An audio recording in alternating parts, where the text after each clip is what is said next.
அகம்பாவம், அகந்தை, அகங்காரம் இப்படி பல வார்த்தைகள் சொல்லுவாங்க அந்த ஒரு எக்ஸ்ப்ரெஷனுக்கு, அந்த ஒரு ஃபீலிங்க்கு. அது ஃபுல்லாக நிறைஞ்சி இருக்கிற ஒரு நிறைய பொம்பளைங்க, நிறைய லேடிஸ் நம்ம இந்தியாவில் பார்த்துருக்கோம். அந்த மாதிரி ஃபுல்லாக அகம்பாவத்தில் ஆடி அழிஞ்சு போனவங்க. அதில் வந்து இந்த அம்மா ஒன்று அப்படின்னு சொல்லலாம். இவங்க பேர் வந்து ஸ்மிருதி இரானி.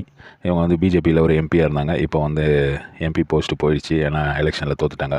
ஜுபின் இரானி அப்படின்றவர் தான் இவங்களுடைய புருஷன். அவர் வந்து இரானியன் பார்சி இது இருக்கிறதுனால, அதனால தான் இவங்களுக்கு இந்த பேர் வந்தது, ஸ்மிருதி இரானி அப்படின்றது. நிறைய தடவை பிஜேபியோடைய மந்திரி சபையில் உட்காந்துருக்காங்க. ஸ்மிருதி மல்ஹோத்ரா 1976 பிறந்தவங்க, டெல்லியில் பிறந்தவங்க. இவங்க வந்து ஒரு ஆக்ட்ரஸ். இதெல்லாம் வந்து உங்களுக்கு தெரிஞ்சிருக்கும். இந்த பிக்சர் நான் ஏன் வச்சுருக்கேன்னா, கிஷோரிலால் அப்படின்றவர்கிட்ட இப்போ தோற்றாங்க இந்த எலெக்ஷனில். 1,67,000 வாக்கு வித்தியாசத்தில் தோற்றுருக்காங்க. இதுக்கு முன்னாடி வந்து அமேத்தி தொகுதியில், இதே தொகுதியில் ராகுல் காந்தி கிட்டே இவங்க ஜெயித்தாங்க. ஒரு 50,000 ஓட்டு வித்தியாசத்தில் ஜெயித்தாங்க. அதுக்கு முன்னாடி 2014 வந்து இவங்க தோற்றாங்க. அது ஒரு 1,00,000 ஓட்டில்